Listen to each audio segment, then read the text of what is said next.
Good evening, everybody. Welcome to another edition of Complete Sports Media's podcast. I'm your host, Aaron Campbell, and it's a Monday. Of course, Jason Cameron is joining us to do a great weekend wrap up of sports. He has put in extra duty because he wasn't feeling great over the weekend, I hear. So let's all put our hands together, give him a little standing ovation for participating, even though didn't feel good. Had to miss work a couple days. Thanks for doing this, even though you're a bit sick. Well, you know what? You got to play hurt sometimes. You got to play hurt. So that's what I'm doing. But yeah, unfortunately, I guess even with COVID, you can still catch the common cold, which is what I caught. So I was just like, well, gonna have to take some days off from work because I don't want anybody to catch what I have. Yeah, good. Yeah. Well, you don't look sick, so I'm glad to see that it hasn't affected you that way. You look like you're doing all right. I'm glad the worst is behind you, and yeah, let's have an awesome podcast. Yeah, you'll be back to work tomorrow. We got a long weekend ahead too, so 2 long weekends in a row for you. Yeah. It's was not planned, but yes, that's the way it worked out. And so yeah, and also too, I'm looking forward to what this long weekend coming up for us because not only do we have that, I don't know about your production, but we also are getting some days off for American Thanksgiving as well. So, Oh, no way. Okay. yeah. Well, no, I don't think so. I don't think I've heard that. So, but yeah, that's great. It's always good when they do that. So all the Americans can go home and celebrate with their families and friends and stuff. And that's good. When is that? Is that coming up this week or next week? No, I think it's 2 weekends for 2 weeks from now, 23rd Oh, to 25th or something like that. oh, okay. All right. Oh, well, great. Lots of stuff to look forward to. Yeah. Well, and also too, that depends on if they want to change the schedule, and then all of a sudden we're coming back into work. So it's Yeah. it's still dependent, so to speak, but that's Yeah. the way it's supposed to work. Yeah, I love being off on that day, getting to watch football and stuff. And I've taken it off most years. Yeah, I'll have to maybe look ahead and see about doing that. That'd be fun. Yeah, that would be great. Hopefully, Scott allows you to do that. That would be That, awesome. that would be awesome. Yeah, yeah. If you're listening, Scott, come on, be a good boss and let me watch football. Let me get some American turkey in me, and yeah, I think it's a really good reason to have a day off. It's an excellent reason to have a day off. I don't know if you'll see it the same way as us, but Yeah, you never know. You never you know. never know. You never know. Yeah.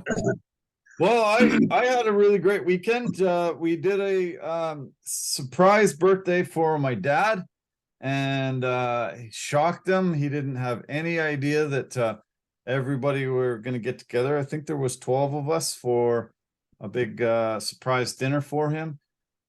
We did it at the Keg, and we did it 6 years to the day. We did a huge surprise birthday for him for his 70th birthday.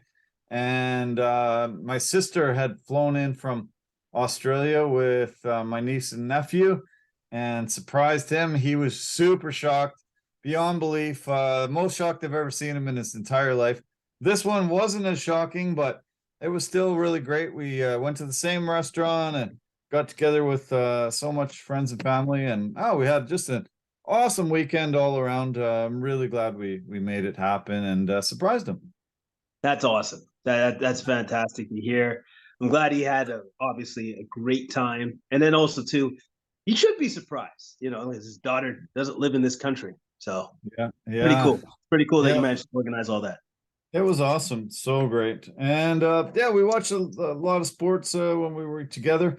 We got to see the World Series. That ended. Houston Astros celebrated another championship, second in the past 6 years, and the Philadelphia Phillies manager, Canadian guy, he made an absolutely brutal pulling of the pitcher, brought in another guy, and the guy gave up a 3-run home run, lost the game, lost the World Series for them. It was just a horrible, horrible, horrible mistake. I've seen it before in the World Series. Tampa Bay Rays did it a few years back, and I just thought, well, that's it. I'm never forgiving that guy. And I don't know if I'll be able to ever forgive this guy for what he did. It was super stupid, bad move. The starting pitcher was pitching great. He hit a guy that was crowding the plate early in the inning. He gave up a hit. There was two guys on, but he had been dealing an amazing gem. And it was really a really stupid move on the manager's part. Pulled the pitcher, put in a guy who gave up the winning runs, and that was it. Series over.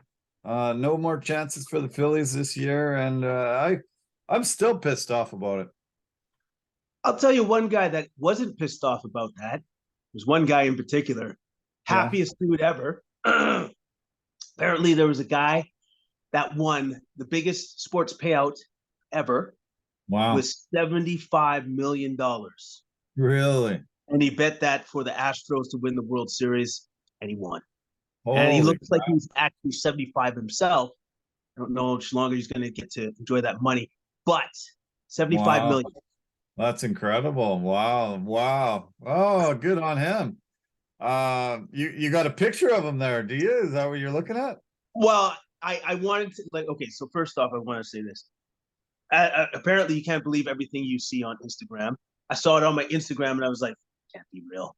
I honestly thought that right away. I'm like, I've never heard of anybody winning that much money that is closer to 9 figures. I've never heard of that before. So I'm like, so I looked it up, and I'm like, well, sure enough, this dude is real. I don't know anything about him, but or actually, he has his nickname. I guess he's called Mattress Mac. Okay. Yeah, so maybe he's stuffing all his money underneath his mattress. That's why he's called Mattress Mac. And so, yeah, but dude won $75 million. And I guess maybe he's been seeing how old he is. Maybe he put that bet down in the 40s. I don't know, but 75 million is 75 million. I wonder when the bet was made and why. Maybe it was at the beginning of the season. Houston wouldn't have been 75 to 1, and he would have had $1 million up on a 75 to 1. So maybe it was 2 million on 37.5 to 1, or I wonder how the hell he pulled this off. But man, good guy. Wow, good for him. I can read off a little bit of what it was. Apparently, he placed a series of future bets totaling $10 million starting in May on Astros to win the World Series. Oh. With a weighted 7.5 to 1. That's why he won 75 million. Oh, I see. But he bet 10 million. Holy crap. Unreal. Okay. So wow. That's ballsy. Yeah. Yes, it is. 10 million to lose or 75 million to win. Nice. So mattress Matt, did you call him? Mattress Mac. Oh, Mac. Okay. Well, he had a thick mattress already with 10 million smackers in there. Holy cow.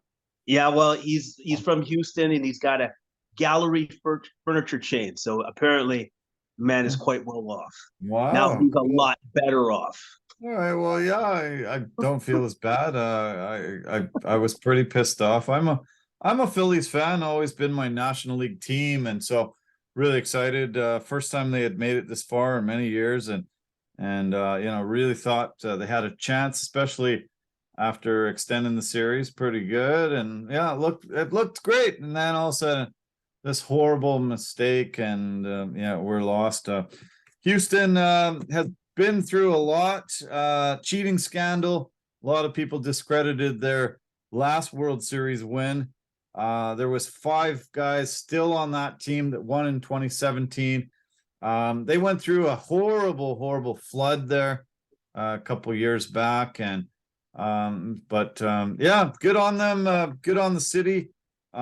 Just really wish it didn't come at the expense of the Phillies. Well, you know what? Somebody had to win, and unfortunately, it wasn't your Phillies. So, what was the final series end? Was it 4-2? 4-2. Yeah. Couldn't even get to the 7th game. Well, maybe next time, Phillies. Maybe next time. Yeah, maybe next time. Yeah. Well, there was obviously UFC this weekend, NFL Week 9, NHL Week 4, NBA Week 4, NHL, CFL, 40,000 fans made it to the Lions game this weekend for their game against Calgary. Did you hear about how big of a big deal it was here at BC Place? No, I did not. I did not hear anything. What happened? Well, it was the first game of the playoffs, the division semifinals, and Nathan Rourke finally came back, the Canadian guy. He came back at the last game. They threw him in there just to give him a few reps. Didn't really play him much in the final game of the regular season, but he played in this game. Great stats, 22 for 30, 321 yards and a couple TDs. And they were able to get a 30-16 win over Calgary, advancing to the Western Division final against Winnipeg next week. Listen to the stats with this guy, Keon Hatcher, 8 catches, 162 yards and a touchdown. Touchdown from Hollins, Burnham, and massive win. 40,000 fans. I was really, really impressed that Vancouverites were able to come out in such full force. Yeah, no, that's super impressive. That's awesome that they did that. But more importantly, I'm kind of surprised that he was able to come back from that injury this year. Yeah, like that's amazing recuperative skills by that guy. I know. Yeah, very impressive. Yeah, we talked about that when he went down with the injury, and it sure looked like season ending, but progressed well. He was able to put it together, and it's looking great. They're going against Winnipeg, who are the defending Grey Cup champions, two-time defending champions, best team in the league this year by far, and it's going to be tough, especially in the cold of Winnipeg. But York, I think, gives them a real good chance of pulling this off and getting themselves all the way to the Grey Cup. Would be great. Yeah, well, hey, hopefully he can pull it off, because he had one heck of a start to the season until the injury. So I wish him all the best. Hopefully they can make it to the final game. Yeah, that'd be awesome. Yeah, very good. There's the speaking of football, there's a Monday nighter playing currently right now. It's the 5-3 Baltimore Ravens against the 3-5 New Orleans Saints.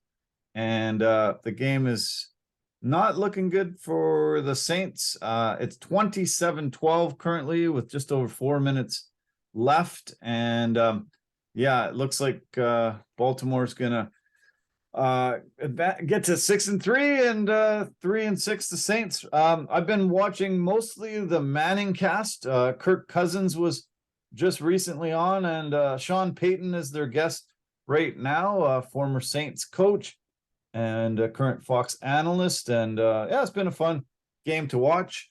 Lamar Jackson is having a great game as always. Listen to his stats here. He's got 133 yards through the air with a touchdown, 69 yards on the ground. Kenyon Drake has scored 2 touchdowns on the ground, and Isaiah Likely has another touchdown there. And Baltimore's looking good. 27-13 with 4:13 left in this game. Wow. All right. Lamar's getting it done, and the Saints are not. Man, Peyton must be kind of choked. That his poor team is just getting kind of throttled right now. Yeah, that's too bad. Yeah, but big news today. Frank Reich was fired from the Indianapolis Colts. They had just an embarrassing loss yesterday. They looked horrible in losing to the Patriots. It was so bad that immediately Jim Irsay went down and said, boom, get rid of this guy. He's been around too long. This isn't something that I'm not prepared to stand for any longer. And after 4.5 seasons, Frank Reich walked the plank, was the fall guy for this terrible performance, and them 3-5-1 on the year, just not good enough for the owner, and they had to move on. Jeff Saturday is going to take over the coaching duties, the longtime center. Peyton Manning's good buddy there, and very surprising. Saturday hasn't been a coach yet, but great analyst on ESPN. Watch him all the time. Yeah, what'd you think of the news today? Not surprising. Not surprising. The Colts aren't very good. I wonder what Jeff can bring to the table to bring the team back up to like just being respectable at this point in time. Yeah. Because I just see the team as not being very good. So yes, somebody had to be the fall guy for them not being very good. Obviously, it's the head coach that usually goes, but to me, it doesn't matter what coach you put in there. I still don't think the team would be very good. No. So. Well, I felt pretty bad for Sam Erlinger, the new rookie quarterback that they put in there. They left him to the Wolves. He got sacked 9 times. It was like, what the hell, man? Like, protect the guy a little bit. It was brutal. I couldn't believe it. I watched tons of highlights, and he had 43 passing yards because he just wasn't protected. They were just like, oh, Matt Ryan's not playing. I guess we don't have to protect this new guy. Let him get hit a few times and see how he does. Oh man, it was brutal. 26-3, absolute thrashing. Even the Patriots actually didn't look good on offense, but oh my God, the Colts ever looked bad there. Oh yeah, the Colts were awful, like just awful. Like I was looking at it and just looking at the stats, and I'm just like, all right, so Erlinger threw for 103 yards, the pick. That's pretty cool. And then the guy, his receiver that had the most receptions, Pierce, 1 reception, 23 yards. That's the most. Yeah, it was rough. Yeah, he it shows 103 yards, but they only netted 43 because he got sacked so many times. They lost all this yardage. It was rough. Yeah, man. They fired Marcus Brady, their offensive coordinator, last week, and obviously that wasn't the problem because their offense looked even worse. And Frank Reich, as I said, he's gone. 4.5 years. His record was 40-33-1. They made the playoffs 3 times. They were second in their division 3 times. Made the playoffs 3 times, but only won 1 time. Actually, no, made the playoffs just twice. Only won 1 playoff game in that time. He's the second head coach to be fired this year, as Matt Rule was let go last month. Yeah, very surprising though. Jeff Saturday stepping in as the new coach. We'll see what he has to do. I think offensive line, he's familiar with that. I think he'll be able to evaluate and make some changes. The trade deadline's gone, so they can't do anything trade-wise, but this is a mess, and it's going to be hard for him to put a stamp on it, but I think probably, as I said, offensive line first. Yeah, offensive line, probably looking for a quarterback too at some point in time in the draft or drafts to come. But it looks like to me like the whole Colts organization is going to have to go into some sort of a rebuild phase because what they got going on, not working. Yeah. Oh, the Colts fans must have been frustrated. 0 for 14 on 3rd down, 0 for 2 on 4th down, 9 punts. Absolute brutal. Just brutal. I talked about the Raiders being brutal last week. Shutout. But I think this was actually the worst offensive performance that I've seen in years, many years. This was crazy, and I guess it wasn't a surprise. I thought to myself, yeah, how can they be happy there in Indy? And I guess the owner just said, no, F this. This guy's done. Yeah, well, you know what though? It wasn't that bad. They did manage to put up 3 points. They got a field goal. So it's not all bad. Yeah. It was pretty rough, very rough, but yeah, lots of great games, lots to get into. I love to do hero of the week, and I want to kind of start with that. I kind of actually want to add super to the front of hero of the week and make it superhero of the week. And I think it's because Joe Mixon, I think, somehow went invisible. Is there an invisible man in the DC universe, or, in Marvel or anything? Because somehow they just couldn't see him enough for him to get 5 touchdowns. That was bizarre. I don't know what Carolina was doing, but they weren't scheming for Mixon. They weren't tackling him, and they allowed him to get pay dirt 5 times yesterday. Yeah, and I believe he had 4 touchdowns just alone in the first half. Yeah. So I think Bengals were just like, I think Burrow was definitely like, man, I wish all games could be like this. This would be amazing. Be so awesome. But yeah, man, Mixon was unbelievable. I guess they just let him do whatever they wanted. Panthers are just like, hey, let's not cover that guy. That's a great idea. Let's do that. Let's do that. Yeah, But that was he was incredible. He had a great game. Yeah, incredible. Yeah, 153 yards on the ground, 4 touchdowns, 4 for 58 through the air with 1 on the touchdown. And Cincy just blew away Carolina, 42-21. Even that score's flattering. It was 35-0. And PJ Walker got replaced by good old Baker Mayfield. He came in and got a couple TDs, but obviously way too little too late. And Mayfield said, hey, I want to be the starting quarterback. And they said, no, go sit back down. PJ's our starting quarterback week 10. So sorry about that. Not going to happen. For honorable mentions for Hero of the Week, I want to say Tom Brady, his 55th regular season and 69th all-time comeback.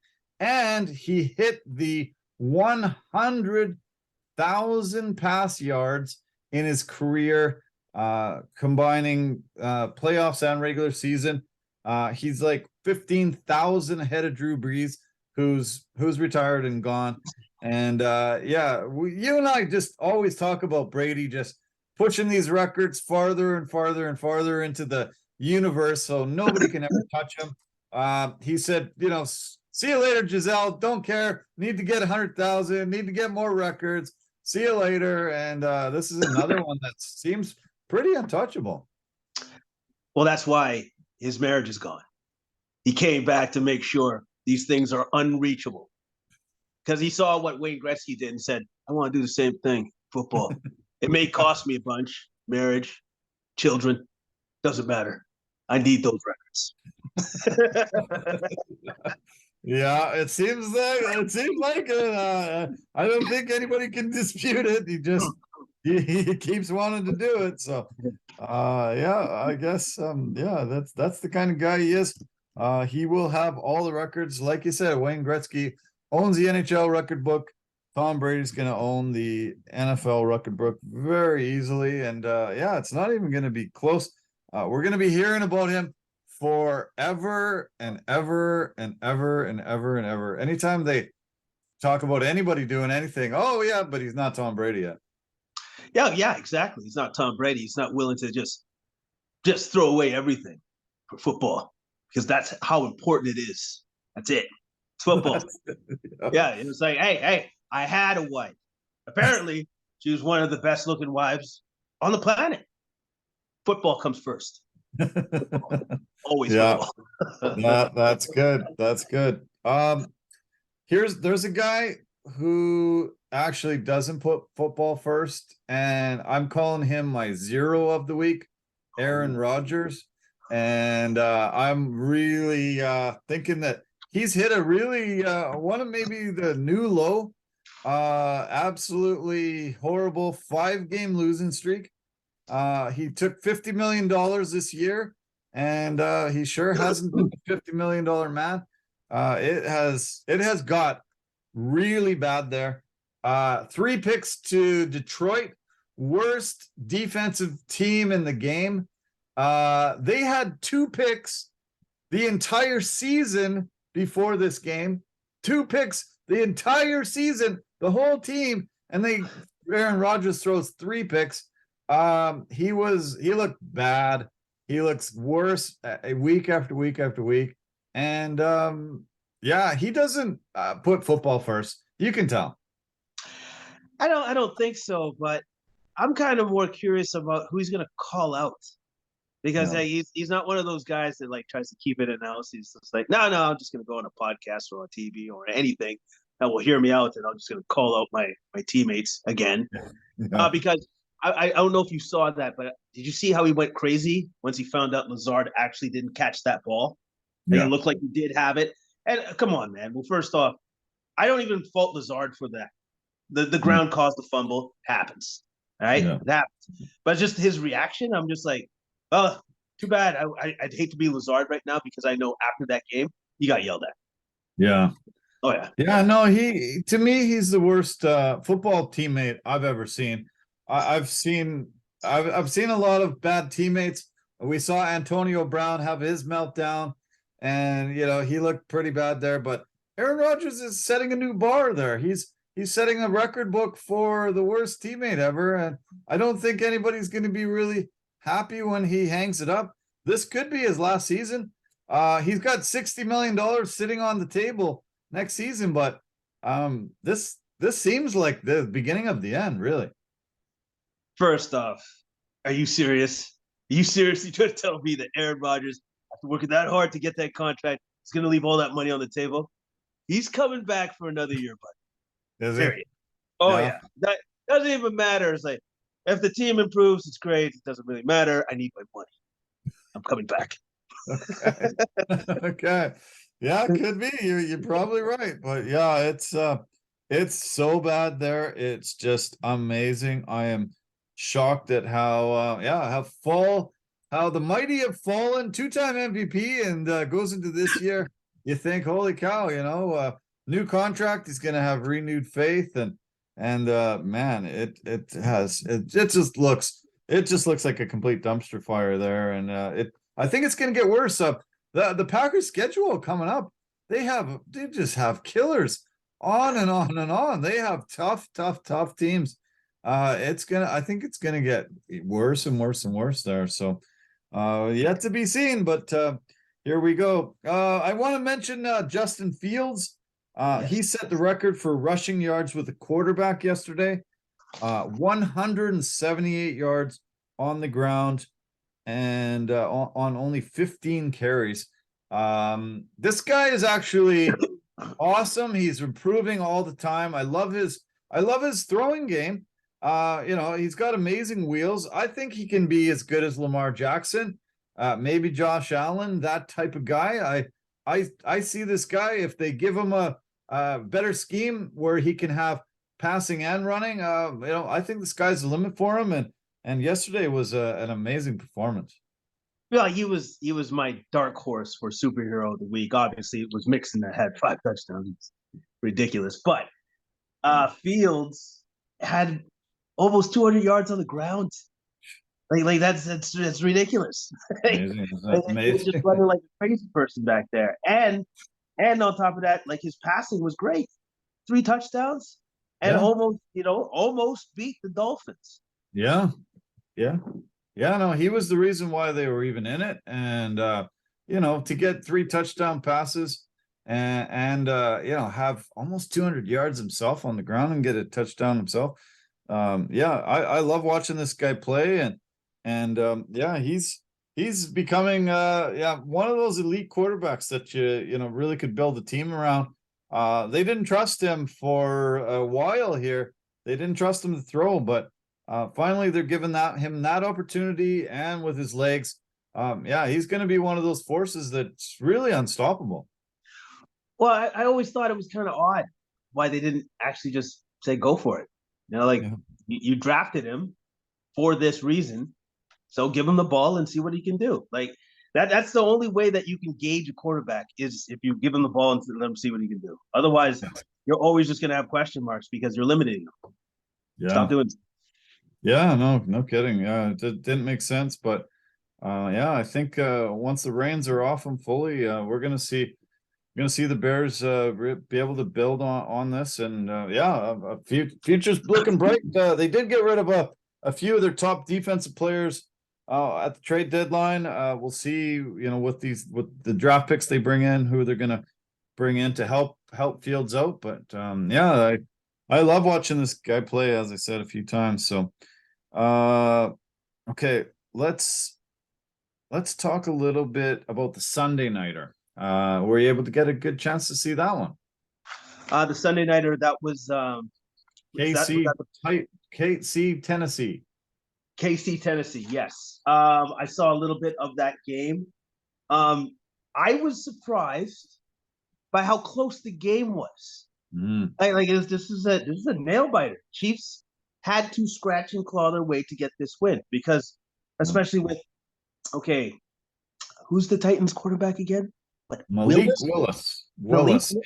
Third stringer. What you talking about, Willis? Exactly, because I didn't know who Willis was, but he's a big man though. I'll give him that. Yeah. And so even with their third string, they almost beat the Chiefs. Yeah. That's impressive. That's very impressive. And I give all the credit in the world to the Titans defense on this one.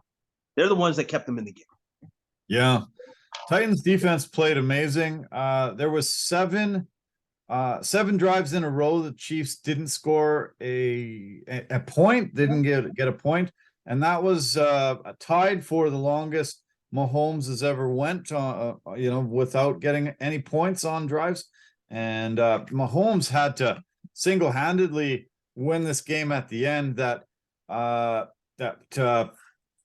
it? It was it was 3rd and 17, and he got 20 yards. Yes. And then extended the drive.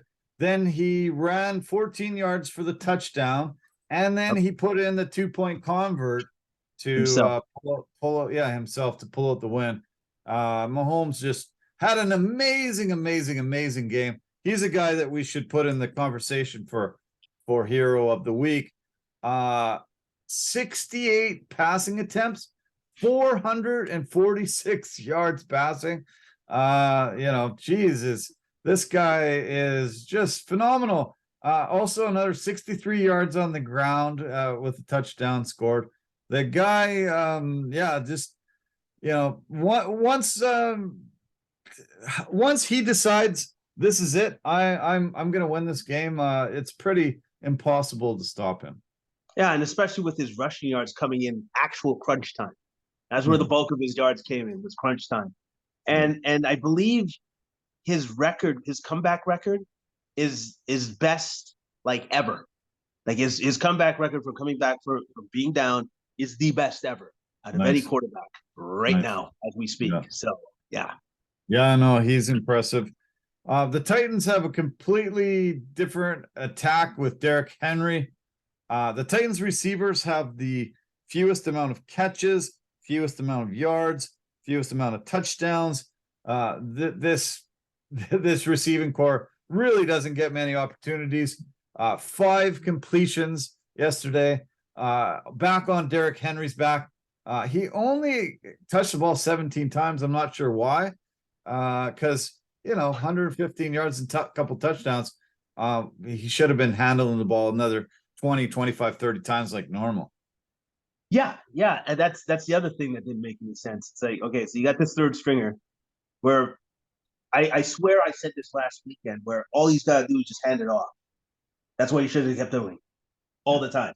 You almost beat them, but I think they could. The Titans, you could argue, could have beat the Chiefs if they'd given Derrick Henry maybe 8 more touches. Yeah, I think you're right. Yep. There was a stat partway through the game that showed A.J. Brown has got more catches than the entire Titans receiving core. He has, I think, almost as many yards, and he has 6 touchdowns, and the Titans receivers have 1. So they really messed up letting this guy go. That was a weapon that they needed to keep. And all by himself in Philly, he's outgaining, outcatching, outscoring the whole entire Titans receiving corps. It's a good thing that they got rid of him. It's a good thing that they said, we don't need you. We need you to go away. Great job, Titans. Great job. Yeah, just as bad as Devontae Adams out of Green Bay. This is just horrible. And I just can't. I'm shocked when elite receivers get shown the door. We saw with Houston, DeAndre Hopkins. We see it with Green Bay. Look at how bad Green Bay looks without Adams. Tyreek Hill is a huge loss. Chiefs have, had a little bit to try to get used to not having him. AJ Brown losing him in Tennessee. This is really dumb. You want to have good quarterback, but that elite receiver makes a massive difference. Makes a massive difference. But at least I would say I'd argue with the Chiefs letting Hill go. That's because they couldn't afford him. Yeah. All right. But with all those other teams that you mentioned, well, they definitely could afford those guys. They chose not to. Yeah. It boggles the mind. Crazy, isn't it? Yeah. Very crazy. Okay. Why don't we jump in and why don't we start with the NFC? We'll cover it from East. We'll start with the East. Eagles still 8-0, the best in football. That Thursday nighter last week was the best against the worst. The Eagles against the Texans. Texans worst team in football. Bit of a snoozer. Eagles, yeah, it was just guaranteed. That was where I should have put my $10 million and won, some money, because that was guaranteed. I didn't even really bother watching this. Watch the highlights. An easy win here, and Philly 8-0, and they just look to keep this ball rolling. Yeah, they just keep rolling. They keep it rolling, man. Hurts was 21-27, 243 yards, 2 touchdowns, 9 carries for 23 yards. The only thing about this game that I was a little bit surprised at was that for the betting line, Eagles didn't cover the spread. Really? They didn't cover. Yeah. Wow. Because it was 13.5 points, but they didn't cover it. So I guess I'll give Texans some credit. Way to go. You screwed a lot of people's betting lines. Way to go. Wow, great that's job. Crazy. Wow. That's amazing. Texans, Dameon Pierce was heavily relied on. 22 carries, 139 yards, but man, this offense does not look good. And 6-1 on the year.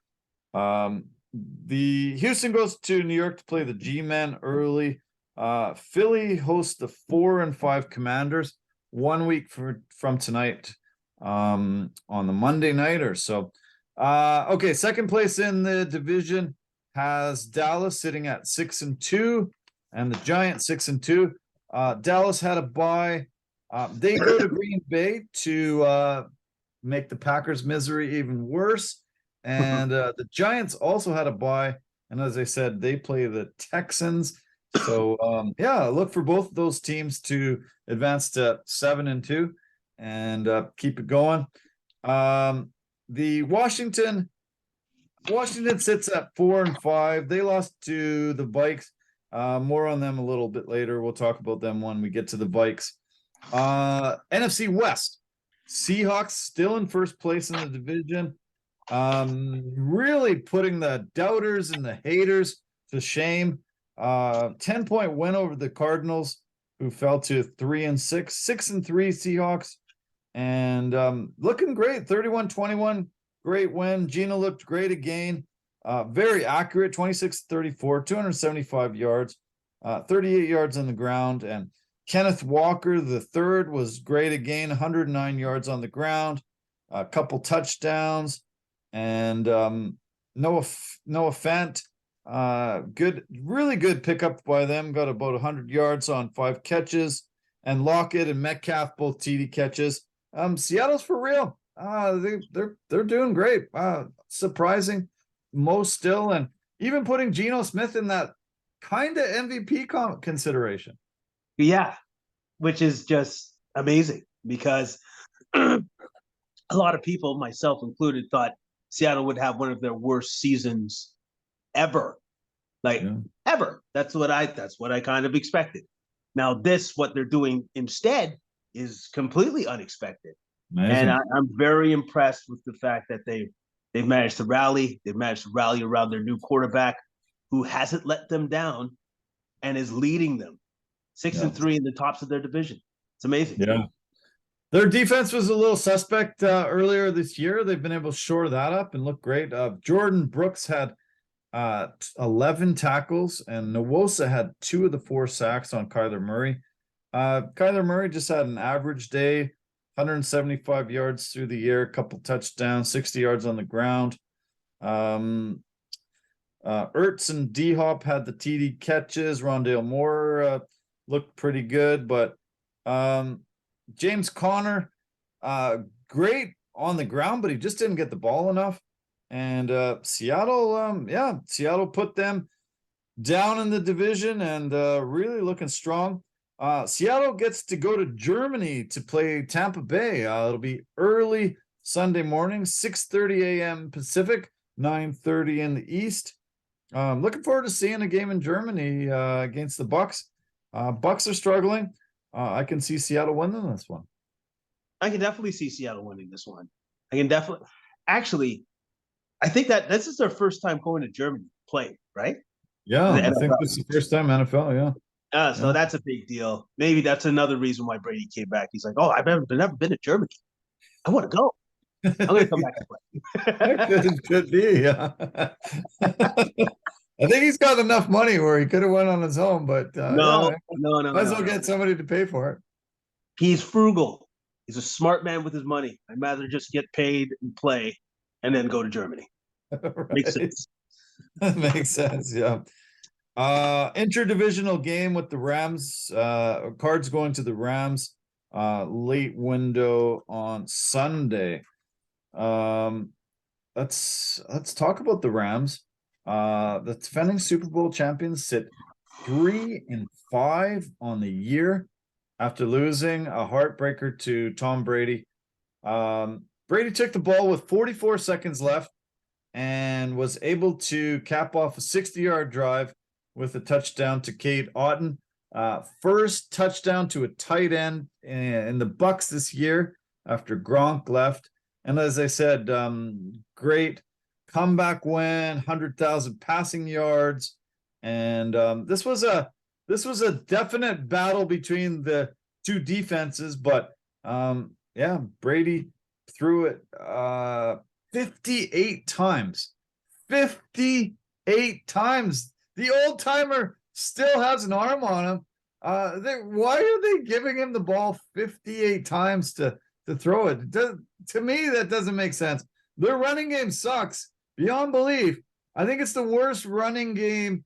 Officially, I think it's the worst running by half season in NFL history. But like, don't they know that they gotta establish a bit more of a running game? This is crazy. It's almost like they've given up on it. I think they might have given up on it in the third game into the season. I think they're just like, we don't have a running game. We don't have the offensive linemen to make a great running game. We're just going to give up. We're just going to give Brady the ball and be like, old man, I'm going to need you to pass the ball at least 50 times a game. Thanks. Oh yeah, and win the games. Thanks. Unreal, man. Shocking. It's crazy. I don't know what's wrong with Fournette. His average was 2.1 yards yesterday. He was one of the reasons why they won the Super Bowl a couple years ago. But they can't get the ball going. But Brady 58 times. I was really shocked when I saw how many times he actually passed the ball yesterday. What's wrong with the Rams? What is wrong? Are they going to be able to sort this thing out? They're looking bad. I'll say one thing that's not wrong with the Rams. Cooper Kupp again. Yeah. 8 receptions, 127 yards, 1 touchdown. If there's one thing that's not wrong, it's that guy. That guy's going to be fun. Now, with the rest of the team, I think they have, maybe not to the same extent, but they have the same problem as the Bucks. They don't have a running game either. No. Rams don't have a running game. It's just non-existent. And Stafford, I don't know. He doesn't look completely comfortable back there. I don't know why. Maybe, I don't know if it's because of the lingering elbow issue that he had in preseason, but he doesn't look like the same dude. He just doesn't right now. No, he looks definitely doesn't look sharp at all. And yeah, it's strange. It really doesn't make sense. And we'll see. Yeah, 3-5, really tough. Both these teams are in tough. Bucks obviously play in you know, an easy division, so they're tied for the lead in their division. But Rams are yeah, not good. 49ers had a bye in this division. They host the Chargers on the Sunday nighter. As I said, Rams play the Cards, and the Bucks play the Seahawks in Germany. So okay, why don't we talk about the NFC North? The Vikings. Um, is this the best team now in you know, in football? Is this one of the teams that you really have to say, holy cow, you know, look at them, 7-1, just great team.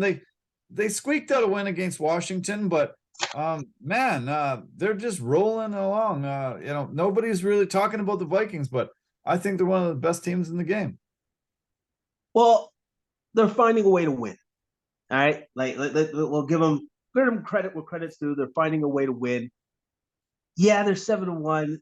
Oh man, I still somewhat have question marks.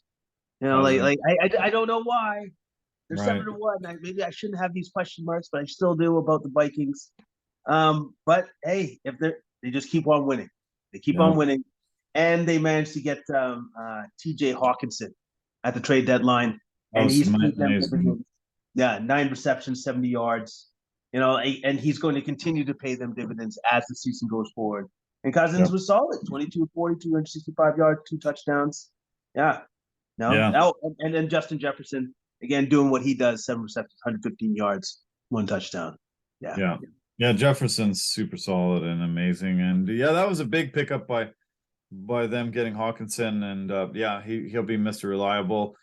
Just coming in this week on Tuesday, being able to get 9 catches, 70 yards. That's amazing. And yeah, I think they're real. I think they're real, and we've got to trust Cousins. And Dalvin Cook didn't have a great game, but he's a weapon that is hard to stop. And but the Commanders, nothing noteworthy there. Nothing really to mention, except finally it looks like Dan Snyder is selling the team, and we won't have to deal with this idiot anymore. I'm just frustrated with Dan Snyder. His entire time owning the team, it's been a joke, horrible run organization. Just a guy that we just don't want to be involved with NFL football.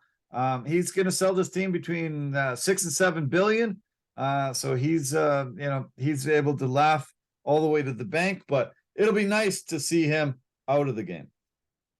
I'm surprised that he's actually capitulated and is willing to sell the team. I don't know what the NFL threatened him with, because we know that he's threatened the NFL and all the other owners with stuff. Yeah. So I'm quite curious. I know these are things we'll never probably know, but I'm No. wondering what the NFL said to him to say, well, I don't know about you, buddy, but I'd sell the team or this is going to happen. Yeah. Yeah, it might have been threats. It could have been, or just got tired of being everybody just ripping him to shreds in media all the time. Because yeah, I haven't heard a nice thing said about that guy, maybe ever. No, wait a second. I was going to say maybe it was 8 years. No, I'm wrong. I was going to say maybe 8 years ago. I think it was spring, maybe April. Somebody said something nice, but I think I'm wrong. Never, not one thing No, nice no. said about him. He just, yeah, him and his wife can just sail off into the sunset, and yeah, not be criticized as much as he was, because he just does not seem like a human being that yeah, we want to hear from anymore, we want to see anymore. We just, yeah, want to be yeah, just have, like I said, involved in the game at all. It's just been terrible, and it'll be nice to yeah, for them to get somebody in there that we respect and we actually want to talk about and hear from. So Vikings play Buffalo on Sunday in New York. The Commanders 4-5 on the year. They go to Philly to play the Eagles. As I said, the Monday nighter a week from now. So yeah, could be some big trouble there. Okay, speaking of the North still, Aaron Rodgers, as I mentioned, our zero or my zero of the week, 5 in a row, first time since his rookie year. And yeah, they're just incredible. Could only score 9 points on this Detroit defense, and everybody's lighting up all year. As I mentioned earlier, 3 picks by him when Detroit only had 2 in the entire season. And Kirby Joseph was able to pick off Rodgers twice in the game. And that defense really was great. We've been talking about them needing a defense, needing a good performance. Finally, we got that out of Detroit, and they got a big win. Yeah, and unexpectedly it came against the Packers, which is pretty impressive. Like that's an impressive win. Williams was fantastic, 24 carries and 81 yards. Goff did enough, under 37 yards, 14 to 26, 2 touchdowns. And then Rodgers, well, I want to say wasn't 2 of those interceptions deflections. I want to say that I know one was at least for sure. One was at least. Yeah. So he just had a tough day at the office, but at the same time, 3 interceptions against any team in the NFL is not going to get it done. It's not going to get it done. You're gonna more than likely lose that game, and that's what happened. Yeah, and as I said, 3 and 6, they're pretty much toast this year. They're not going to win the division. It's probably not going to be likely they'll get a wild card. They host the Cowboys. They're the teams that they have to face.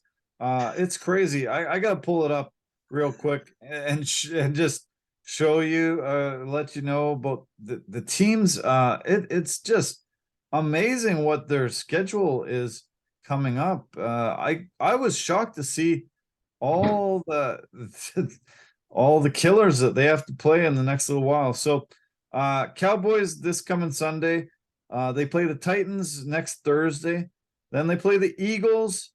They have to play the Dolphins, the Vikes, and intermix in there. They got the Lions again, and they got the Rams and the Bears. But yeah, a lot of tough teams in there. Yeah, I could see them falling out and being eliminated within the next 3-4 weeks. Yeah, because like for those next 3 to 4 games you just mentioned, they can lose all those games, all of them, and then it's done. Their season's pretty much over. So yeah, exactly. Lions go to Chicago in the early window to next week.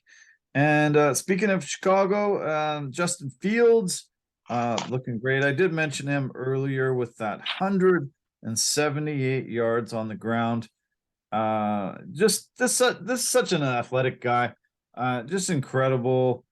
What a game that was. I think that was probably the game of the weekend. 35-32 against the Dolphins. Tua must be so happy that they were able to get the cheetah. He's got the cheetah and the penguin, and every week he just has to throw it up for them. They're gonna haul it in and score touchdowns, and holy cow, this is phenomenal for him. They acquired Jeff Wilson on Tuesday, and he contributed as well. He got a touchdown. He had in about 72 yards himself, and another weapon for Tua to have.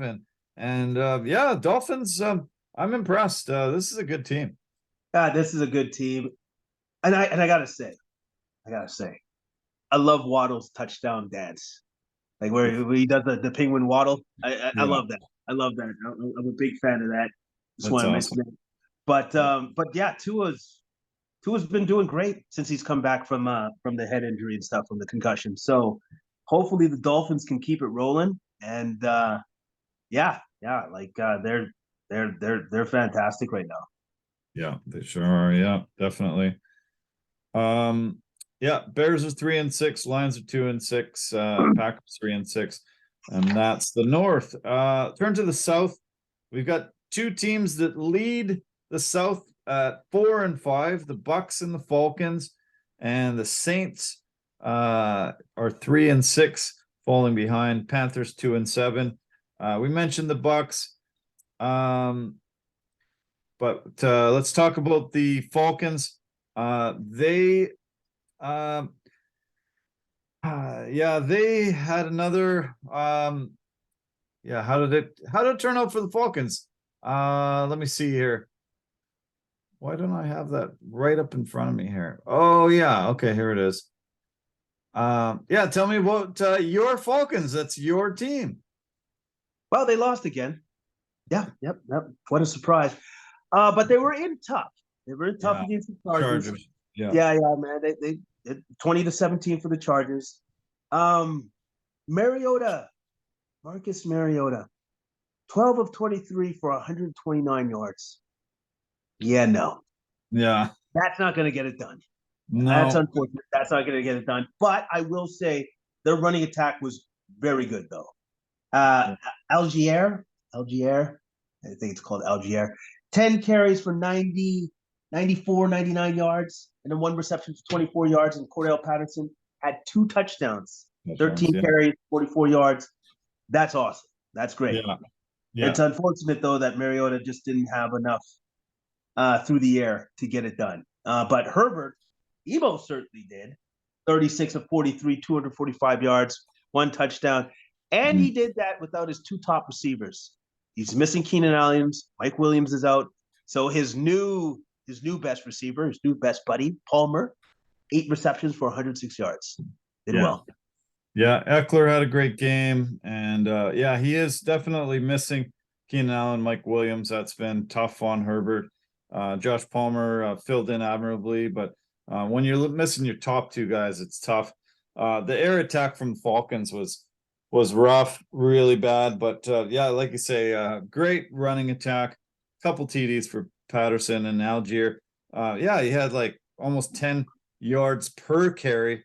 That's pretty impressive.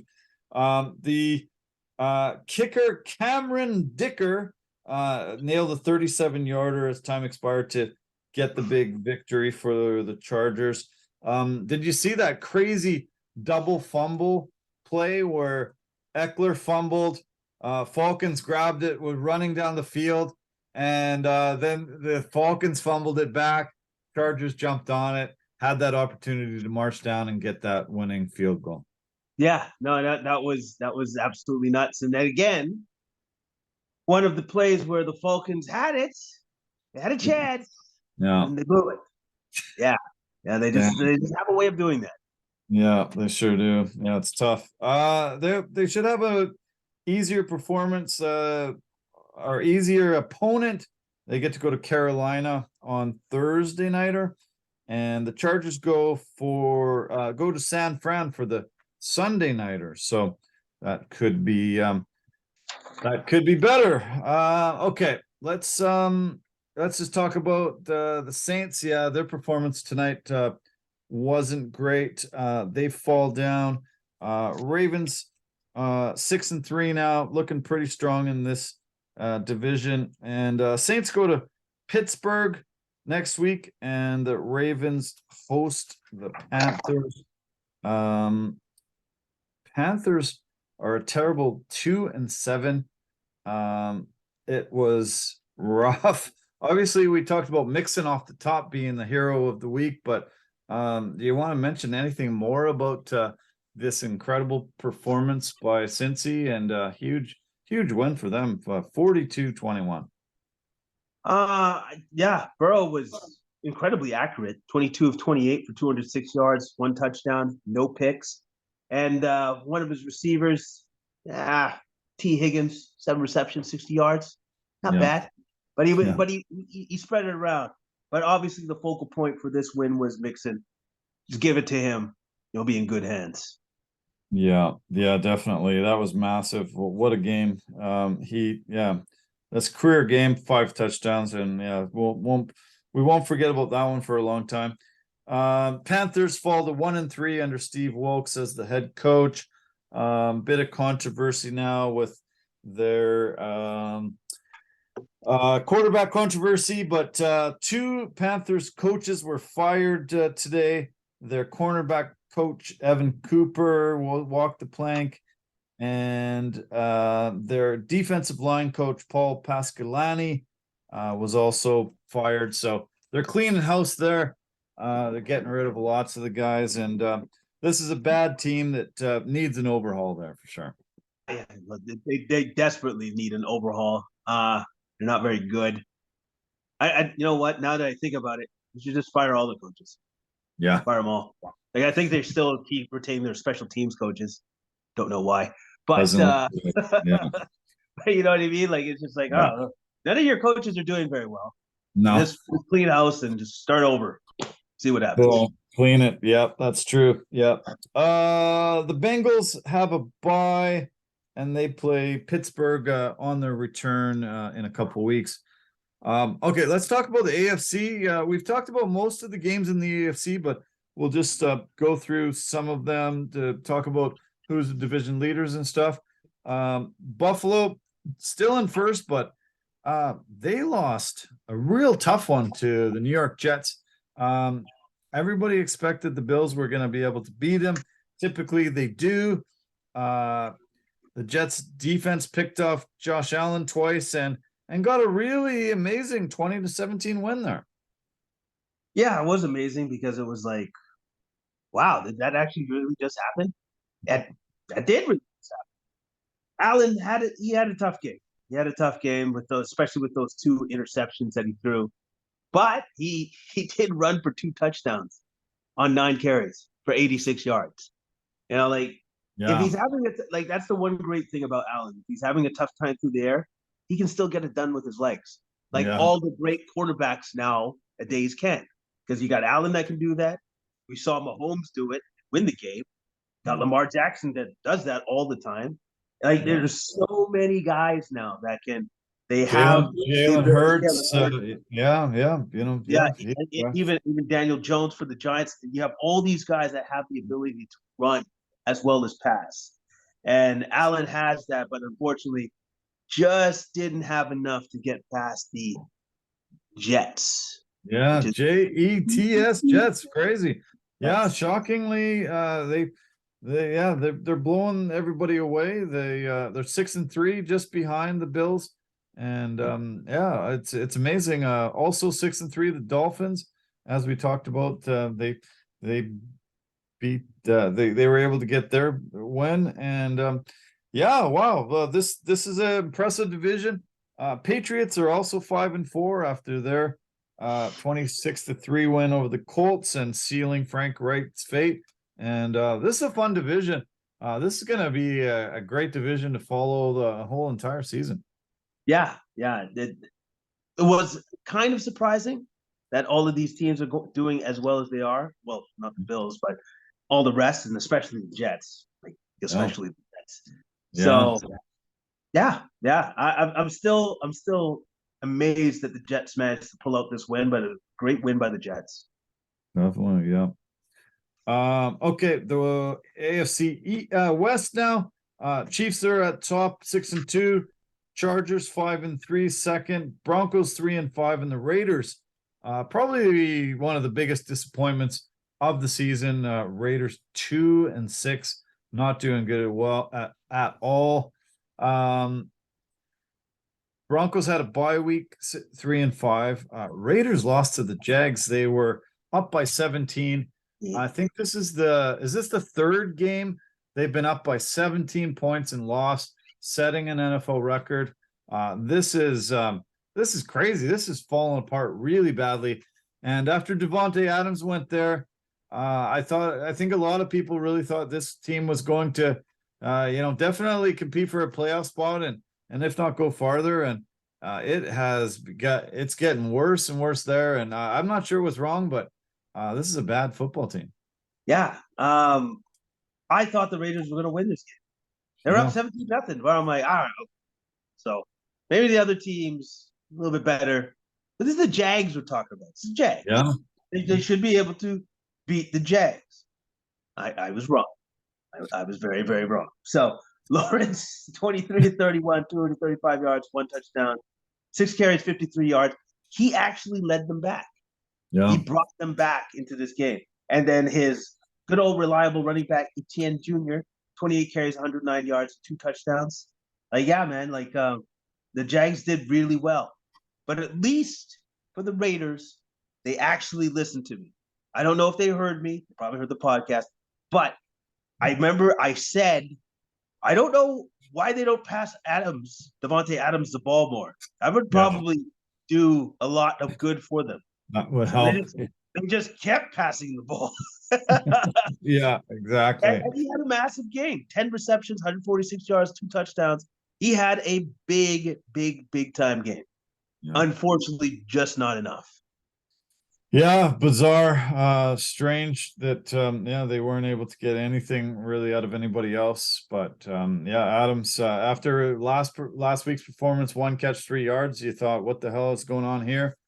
They did listen, and they listened to you and made the change, but you got to tell them next time, also get another secondary or third guy in there. Like the Rams need to know that too. Cooper Kupp, every week, but nobody else. You need a secondary guy, don't you? Yeah, no, you obviously do need a secondary guy. And that's why when the Rams won, Odell Beckham Jr. was such an instrumental part of that. Because all of a sudden they're like, oh, we just can't double Kupp all the time. So there's that other guy that's really good on the other side, right? So you need somebody to alleviate the pressure from your top receiver, or else they're just going to double team or triple team them all the time, right? Yeah, exactly. Yeah. Okay, so the AFC West division, we've covered that. The Chiefs host the Jags.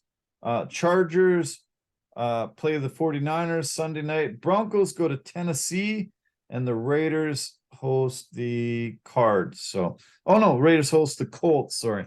And Colts are in big trouble. So that should be a tough game to watch.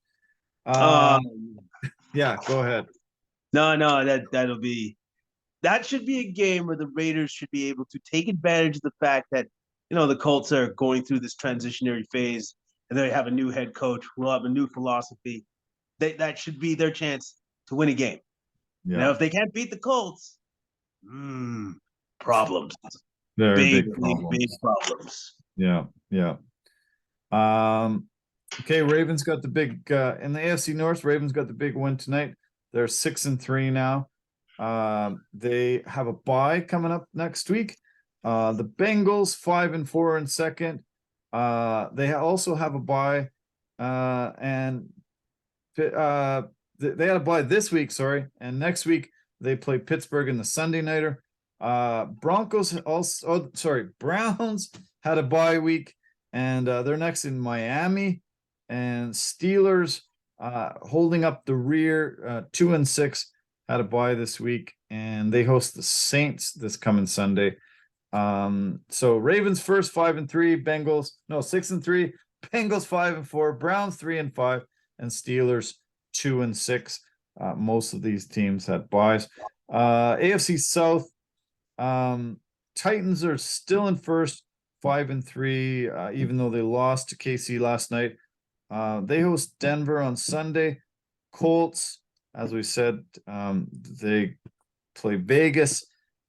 Jags go to KC, and Texans against the Giants. Texans are worst team in football.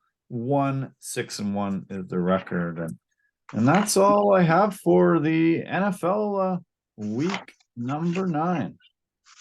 Oh, all right. Yeah. So we had a UFC this weekend. Another one from Vegas, and it was great. There was a lot of fun things to cover, but the biggest news that's been coming out today is this betting scandal. There is an investigation going on over the Darrick Minner fight. Somehow there was some information leaked about Darrick Minner having a previous knee injury before he stepped into the Octagon. The odds changed significantly in favor of his opponent. Massive millions of dollars were placed betting on him getting a quick finish in the first round, knockout finish. And they think that somehow this information was leaked out and everybody knew about Minner. I don't think the fans, regular fans heard about it, but somehow the bettors did. And this was a huge thing that's been talked about all day. And it has been talked about the last couple of weeks because the UFC about 2 weeks ago made an announcement that fighters were no longer allowed to place bets in these sports books. And we've seen some of this craziness come to the forefront recently. And what were your thoughts? What are your thoughts hearing about this investigation taking place now? Probably was only a matter of time, to be honest with you. Yeah. Because of the fact that fighters are their own worst enemies at times, right? They want to get in there, they want to fight for the families, got to put food on the table, they got to do all these things, right? But at the same time, I think the UFC has to do more on looking at their physical capabilities before they step into Octagon to fight. You can't just take these guys' word for it that they say, I'm good. Because let's be honest, the TJ Dillashaw thing with his shoulder, that could have easily been the same thing as the Darrick Minner thing. Yeah. For whatever reason, they were able to keep it in-house and it never got out. But of course, eventually something like this was always going to get out because you allow fighters that can't win to fight. Yeah. That's the problem. Severe problem. Minner threw a kick to Shaylin Nerdenbecky about 30 seconds into the fight. He obviously grimaced as he put his leg down to the canvas, threw it again. When he stepped back down again, he just collapsed. Nerdenbecky was able to get on top of him and finish the fight really quickly. I'm thinking this can possibly change the sport for the better. This is a little bit of a black eye right now, but I've always thought that this is crazy that they do weigh-ins. They check make sure these guys are exact weight, these girls and guys, but they don't actually do a test to see if he's physically able to go in and physically fit to fight. That seems crazy. I think the same day that they're doing the weigh-ins, they make sure that they can hear, they can see, they can breathe properly, they can, move their extremities without, falling down, without having pain and not separating your shoulder, all this kind of stuff. I'm amazed that this hasn't been done before to test the, physical fitness of a guy getting into the cage and fighting. But hopefully this will start making them do this. I think so. If you got a scandal on this level, first off, let's be honest, they're actually quite lucky. What if this was a title fight that came out? Oh wait, the title fight like with TJ Dillashaw and Aljamain Sterling. Right. What if that had happened and that information got out? That would have been a lot worse. So with them dealing with the fact that yes, it was on the main card, but it was not big name people. At least they can deal with that. It's not on a certain like level where there's like, oh my God, this is horrendous. This is horrible. Yeah. So with that information that they now have, changes need to be made quite clearly, because now we've seen it 2 or 3 times in the last couple of UFCs where guys are getting into the Octagon injured, not having any chance to win. So yeah, that's got to change. So Uncle Dana is going to have to do something about that, or else he's actually putting in jeopardy the what I want to say is the respectability of the UFC. The fact that we need to know if you're bettors that you can trust the UFC. Yeah. They can trust what's going on. Yeah, I think it's I think they definitely need to be cognizant of that, because a lot of people are pouring money into this, and this could change people's lives, winning or losing. The odds on Nerdenbecky defeating Minner it moved massively in the hours leading up to the fight. it alerted quite a few people, and they were quite shocked. Some of the books took the fight right off the table. Bettors weren't able to actually go in there and make any bets. Money just poured in on the favorite to win by KO in the first round, and for the fight to last fewer than 2.5 rounds. Becky had never had a finish in the UFC going into this, so it sort of alerted them. And an analysis is being conducted by the US based betting integrity firm. They think that somehow the word that Minner was hurt, and went into the fight with this pre-existing knee problem. Right away, as soon as he threw that, he grabbed his knee, you knew something was wrong. As soon as the fight was ended, even the announcers weren't quite sure what was going on, but he kept rubbing at his knee, and you could tell something was wrong there. This was tough to watch. We just saw it a couple weeks ago with TJ Dillashaw, as you mentioned, but I think it could be a good thing in the end, that it might change the sport for the better. Yeah, I think it is. I think it is a good thing, because I think this scenario was always a possibility. It was always there. It just so happened that it happened now, finally. And I think it's a good thing, because now they can address it and they can change what needs to be changed. Sure. Yeah. Okay. Let's get to the card. Let's break down some of this card. Main event, Amanda Lemos and Marina Rodriguez. Jason Herzog called the end of this fight because he was disgusted at how horrible the fight was. It was so boring and crappy. There was nothing going on. And he just said, okay, that's it. As soon as Lemos landed a couple shots and pushed Rodriguez back, okay, that's it. Over. It was way too quick of a stoppage, but I wasn't sad that it was over, because I thought this fight was pretty bad. I didn't like it at all. You thought that was a quick stoppage? Yeah. Okay, so I'm going to be honest. I think it was when Lemos hit Rodriguez with a left. I thought it was the left hook, where Rodriguez just stood there like that's when I was like, oh no, she's super stunned. And then bing, bing, bing, bing, bing. Like, all right. All that was going to happen if he didn't step in and stop it was her punching her into the mat and then out of the octagon, probably, right? She was already stunned. I was okay with the stop. Okay. And as for yourself, I was okay with the stoppage because the fight wasn't that great. So I was just okay with it, period. Like I was just all right with it. Because what actually happened in this fight was you had two ladies that respected each other's power, so they didn't throw anything. Yeah. They circled each other. Kind of like Kirk versus Spock in Star Trek. And just going into circling and circling. Yeah. Yes, there were some punches thrown, but I thought personally that Lemos's power would eventually be the determining factor in this fight, which is what it was. Yeah.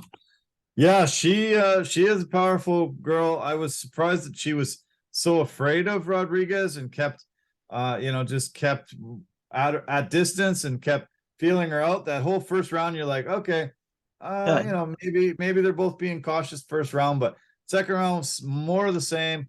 Really getting frustrated with a lot of these women's fights where, they have the power, get in there and mix it up and, show how superior you are. Lemos has that, knockout ability. I think the fight was stopped too early, but as I said, I think Herzog and most of us were like, who cares? Let's get on with our night and let's move on. It wasn't that great of a fight. And, there's been too many of these in the UFC, these women's fights, but that's the way it goes. Why don't we talk about the co-main? I really love this fight. Two tough warriors, Neil Magny and Daniel Rodriguez. Love both these guys. Hell of a great battle, and this was 1-1 going into the third round. Great war between both. Kudos to Neil Magny for setting the all-time record for most wins in welterweight history, passing the great George St. Pierre. And still at 35 years old, probably has a few good years left. And to take on such a killer in Daniel Rodriguez and beat him in this great fashion with a really good submission, I was very impressed with Magny here. Yeah, because Magny had to dig deep. Was not an easy win. Like he had to dig deep. I love the fact that his coaches in his corner just yelled at him. Just like, you're not doing enough. Like they just yelled at him. Like, what are you doing there? I love that because Magny responded to it. He was like, all right, well, then I'll take him out in the third. He's like, well, yeah, that's what you got to do. Now get to it. Do it. Yeah. It was fantastic. Like I thought Rodriguez in the first had the opportunity to get him out of there real quick because he dropped Magny. And then I was like, oh, this could be done. But Magny, the veteran that he is, weathered the storm. And he just kept grinding, it out. And that's the one great thing about Magny that I've always remembered is that dude is incredibly hard to actually take out of a fight. He just did. Yeah. He's been in the cage for about 6 hours worth of fighting time. Love this Haitian sensation. This was styles make fights to me. Being Magny, being 6 inches taller, having that big reach advantage. Rodriguez so much more solid, so much thicker. His punches were, really doing damage when he was landing them flush. But Magny is tough as nails and just kept at it. Got the most takedowns in welterweight history, past Kamaru Usman. Usman still has a chance to get that record back again, but that Darce choke, just to get an armbar in a Darce choke like that, it hasn't been done very often in the UFC and in mixed martial arts. Just great performance. He called out Gilbert Burns, wants to fight Burns next, but Burns does have an opponent already for that fight in Brazil coming up January 21st. So Magny will have to be the backup. There was an announcement to Burns' fighting. Burns said he would love to fight Magny, but he already has an opponent. There's talk about the possibility of Magny fighting Sean Brady, Vicente Luque, or Bilal Muhammad if Burns can't be the next opponent. So that'll be fun. All great opponents for Magny to fight. Like, as far as I'm concerned, Magny can fight any of those guys or anybody above. He's earned that right. He's been a part of the UFC for a long, long time now. That's how you amass 20 wins in the division. So whoever they throw at him, Magny's going to deliver. He's always going to give you a great fight. There was talk today about D-Rod facing Max Griffin next, so that'd be nice if they put that together. We'll see. The fight right before, we did mention Darrick Minner and Shai Lewan Nurdenbeke. I guess we don't have to talk too much more about it, but they said once Minner's healthy, they want to put him against Chase Hooper and Shaylin against Luis Saldana is what they think's next for him. I'm gonna be honest. If Minner is healthy, I don't know if Chase Hooper stands a chance. I just wasn't very impressed with the last time I saw Chase Hooper in there, because it looked to me like Minner would just like eat him up. Yeah, personally. So that's true. Yeah, that's true. Okay, why don't we talk a little bit about the flyweight fight? Nate Maness overmatched here. Super fast finish by Ulanbekov. Guillotine choke that was standing. Just forced Chris Tognoni to stop it. Another AKA guy from Dagestan, Russia that looks pretty great, pretty crazy. Talked about The Megamedovs and the AKA team there. And ask Dana, hey Dana, 50,000 please. That's the only English we got out of him, but great performance. Great performance. Super quick finish. Yeah, Manus was overmatched. I love the fact with the guillotine choke that he put in. I think there was also a part of a neck crank in there along with the guillotine choke. So it's like, well, broken neck, choked out, or just tap. Manus chose to tap. Yeah. Good job. Way to go. Yeah. So there was talk about next for Ulanbekov, David Dvorak or Mano Cape, or the winner between Jeff Molina and Jimmy Flick. Manus, I heard Odie Osborne possibility of his next opponent. So we'll see how that plays out. Grant Dawson, Mark Madsen. Madsen comes in undefeated, 3-time Olympian, 38 years old, Greco-Roman wrestler, but not as good of a wrestler as Dawson. Dawson dominated when this fight went to the ground, and there's different levels of wrestling. Greco-Roman, I guess, just doesn't quite translate to getting a big win here, and Dawson got the submission win and looked good doing it. It was amazing because he out wrestled an Olympic wrestler, but the way that he wrestled was different than the way that Madsen's always wrestled. Because Greco-Roman wrestling is more to do with the midsection, where what Dawson was doing was attacking his legs at all times and going for the single leg takedown all the time, over and over and over again. And Madsen looked lost. He didn't know actually how to combat that. No. So that's a huge hole in his game, because he's supposed to be able to go in there and not worry about grappling. He's supposed to be able to out-grapple everybody else. But Dawson found the chink in his armor and worked it to his advantage, won the fight. Yeah, they both got one loss, but Dawson looked much superior, 19-1-1.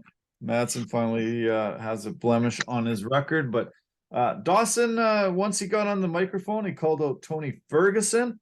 We'll see if that gets pulled together.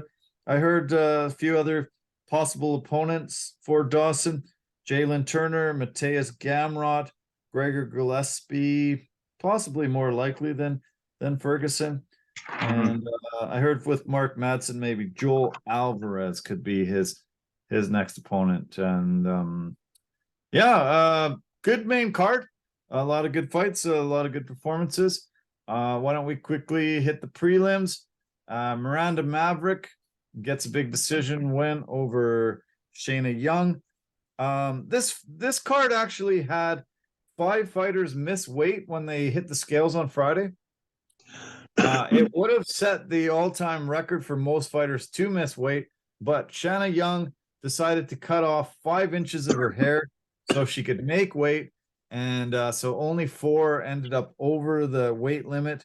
I'm not sure if it worked for her, because Miranda Maverick was a far superior fighter in this one. Great strikes, early takedowns, outstruck her 158-25, 52-24 significant strikes, 5 takedowns, over 8.5 minutes of ground control time, and this was a easy unanimous decision win by Maverick. Oh yeah, Maverick. Once she was able to get this fight to the mat, then it was her world, and Young had no chance against her once it got down to the grappling and down to the mat. She just had no answers once she was down there. None. Zero. She called out Molly McCann, saying she wants her next, but Molly's fighting next weekend against Aaron Blanchfield, so she's definitely going to have to wait before Molly comes in, but that was her call out, and we'll see what's next for Maverick, but she looked impressive, and I think sky's the limit for her. She's She's looking great. Okay. This fight between Mario Batista and Benito Lopez was really a one-sided affair. This was just a beatdown. Batista got 50K for this great performance. He was able to get a triangle, throw in a lot of elbows, and then got an arm bar, forced a tap just at the very end of the round. And yeah, this was to me, this was a one-sided affair. It was Lopez was not really in this fight at all. He beat him at every level of the game. Beat him on the feet, got to the ground, beat him in the grappling, beat him in jiu-jitsu, got him in the craziest reverse triangle submission, because it was completely backwards the way he had it done. But it worked, obviously, because it was locked in. And I'm looking at it going, like for me, I look at like the dimensions and the angles, and I'm like, how did he even figure out to get the triangle that way? Yeah. To me, that just denotes like the amount of skill that he has, which is an incredible amount of skill. And then, so on top of that, he could have just gone for the arm triangle choke, but he goes, no, I also have the arm here, so I'm just going to, and then almost break his arm, tap, and it was over. So. Force the tap, yeah. I've heard really good things about Batista. He's a teammate of Sean O'Malley's, and a lot of people are saying this is a real good prospect and up-and-comer that we got to keep our eye on. And this was just an absolute slaughter. Yeah. That was very unique choke, like you say, to get to be on your back, having the other guy on his back, and have the triangle sunk in like that, and then take the arm. He's obviously super skilled. No, he's incredibly skilled, and definitely somebody to keep an eye on going forward, because he was able to do that to a pretty good fighter in Lopez. Yeah. 50K, I mentioned go to Batista. 50K also goes to Polyana Viana. She got a really great knockout. Just great straight combos. Was able to knock down Julian Fry, jump on her, hit her with hammer fists, and Herb Dean was able to stop it. It was the fourth fastest finish in women's strawweight history, less than a minute, and really quick and brutal performance by Viana. She kind of, I think it started off with the knee up the middle, and then she kind of just exploded into a combination that basically took Fry out. It just took her right out. She stiffened up, and she did a little bit of ground and pound, but that was enough. And fantastic win by Viana. Complete domination. Only Jessica Andrade and Rose Namajunas have more finishes than Viana, and that's pretty elite company. Talk about her and Jessica Penne next. That should be a great fight, and I would like to see that battle, actually. I do want to mention that first fight of the night, Tamaris Vidal got a knockout of Ramona Pascual. She also got a 50K bonus. Was able to drop her with a huge knee, and then got the TKO victory. This was only the third fight in UFC history where a knee strike led to the TKO win. Ronda Rousey and Jermaine Randami were the two others that had victories that way. So great performance from a young prospect to just kick off the prelims. Always a great way to kick off any UFC when it starts with the stoppage of another fighter. And it was fantastic that she did it with a knee, because we don't see that very often, obviously, from the ladies. No, not at all. Yeah. Okay. We're less than a week away from UFC 281, Madison Square Garden. This is gonna be a hell of a card. Incredible fights that I'm super excited and looking forward to. Obviously, the trilogy fight between Israel Adesanya and Alex Pereira. Pereira having 2 wins over Adesanya in Glory Kickboxing. Pereira did KO Adesanya and also got a decision win over him before. Adesanya has obviously progressed and became the style bender and the champion and really one of the greatest fighters of all time. This is going to be interesting. I'm actually quite excited. I think Pereira does does have a chance in this one. I'm looking forward to seeing how it pans out. I think Izzy could throw a little wrinkle into his game. He could wrestle him. Yeah. Because if there's one thing that we haven't seen Pereira is very good at feinting for the knees or the uppercuts if you're going to shoot in on him. But I think Izzy's savvy enough and has fought this guy enough to know what he's looking for. And so if he wants to take the path of least resistance, because I believe if you get Pereira down to the ground, I don't think he's going to be doing much once he's down there. Izzy can, because he's proven that he can get up, he can do all these other things. I think you may see him try to wrestle Pereira. Stand up on his feet, mix it up, but then once he gets him used to being in the stand-up, then just take him down and then beat him up. I think that's exactly what he should do, to be honest with you. Yeah, makes sense.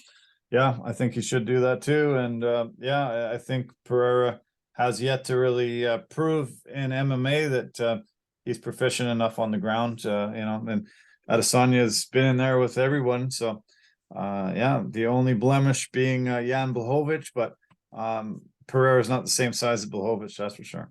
Yeah, no, and I think Jan had 40 pounds on Izzy in that fight, if not more. So, yeah, that's a big deal. Yeah, exactly. Yeah. I'm actually looking forward to the women's strawweight battle between Esparza and Weili Zhang. I think Zhang's going to win this fight. I think, would you agree? Yeah, 100%. I have no doubt that what Weili Zhang is probably going to do is this. Well, you guys didn't actually fight last time. You fought and you won the belt, allegedly. So this is what I'm going to do. I'm going to fight you. I'm going to beat you up. I'm going to take your belt away from you. I think that's exactly how Weili Zhang is going to go. I think she's going to be ultra aggressive in this fight. I don't think she's worried about Esparza's grappling at all whatsoever. I think she's going to just try to run right through her. Yeah, I think you're right. I would be super shocked if she didn't do that. Esparza did not impress last time, just sort of got the belt by default. And but Weili is aggressive and always has been and probably always will be. Yeah, and also too, I just want to add a little something. So I saw this on Instagram again. I guess Weili Zhang was hanging out with the heavyweight champ, Francis Ngannou, and so she was showing how she would enter in on him. She picked him up. She shot in and picked him up on the shoulder. And this is, we're talking about Francis Ngannou, 265-pound man. And little Weili Zhang shot in, picked him up. And then Francis is like, oh okay. So that's why cool. I'm looking at her going, I don't think she's afraid of what Carla Esparza is going to do on the ground. I don't think she's going to do that. Picking up Ngannou, I got to see that. I can't wait to see that online. Oh, holy cow, that's impressive. No, it was very impressive. Very impressive. Very cool. I'm also looking forward to the Dustin and Diamond Poirier against Michael Chandler. These two guys, they're going to bring it. They always have, and I think this is going to be a hell of a fight. That could be the best fight of the night, period. Yeah. Out of all the prelims, main card, that could be the best fight of the night. Because we know, if there's one thing that we know, is Chandler is not afraid. He will just keep coming. Doesn't matter. Yeah. He doesn't mind taking punishment. And Poirier loves dishing it out. They both do. So I think that could possibly be the best fight of the night. Yeah. Frankie Edgar's last fight going into retirement, supposedly. That's his swan song. What a hell of a career. Did way more than anybody ever expected. Was able to hold the belt and get some very massive wins in his career. And I think he's headed for the Hall of Fame. He should be. He's deserved that. He's earned that. I would love to see him go off with a win, but he's gonna be in tough against Chris Gutierrez. Real tough. Yeah.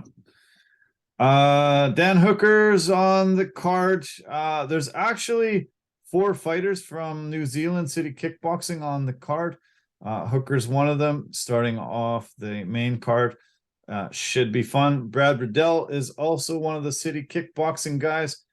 He is the featured prelim fight against Hanato Moicano. Dominic Reyes, haven't seen him for a while. Former title challenger, getting an opportunity to fight Ryan Spann. Should be great. That'll be a hell of a fight. I can guarantee it.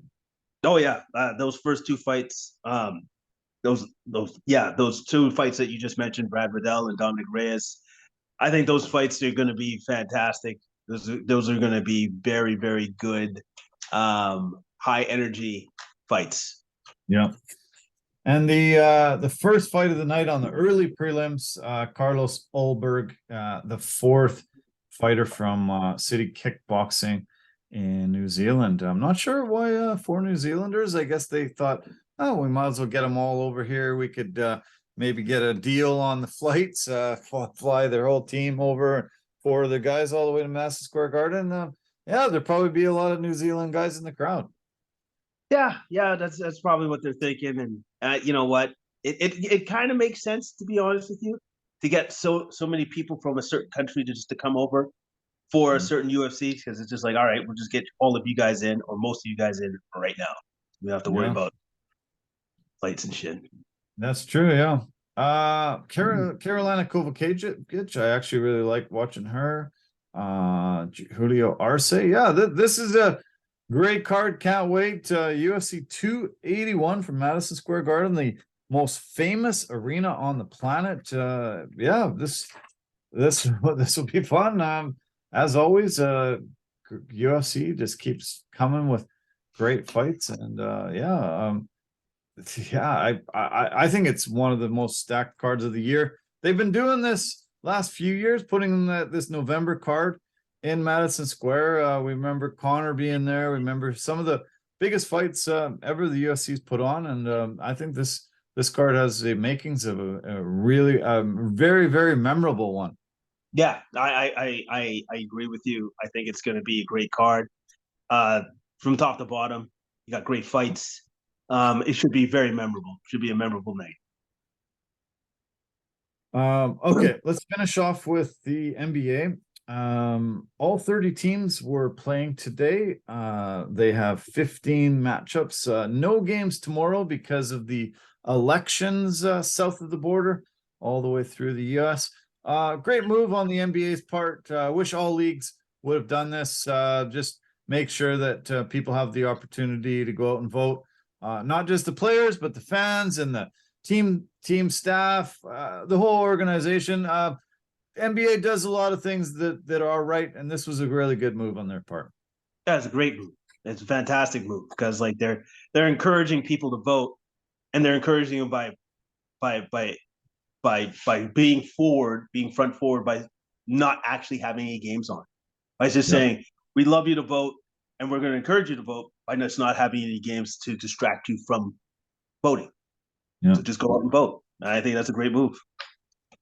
Awesome. Very, very great. And good. There was tons of games today. I am currently watching Cleveland beat LA. Cleveland went into LA, beat the Lakers, beat the Clippers, beating them again tonight. 111-99 with 4 minutes and 50 seconds left. And Cleveland, second place in the Eastern Conference at 8-1. Bucks are undefeated still, 9-0, best team in the league, and they play Atlanta today. I'll see what the score is in a sec, but looking really good. Giannis is second in the league in points per game, second in the league in rebounds, and obviously with Brogdon there, Brook Lopez there, man, this team has come together, and just what a great start. 9-0, 7-0 at home, 2-0 on the road, and 6-0 in their conference. unstoppable. Definitely the front runner to win it all again.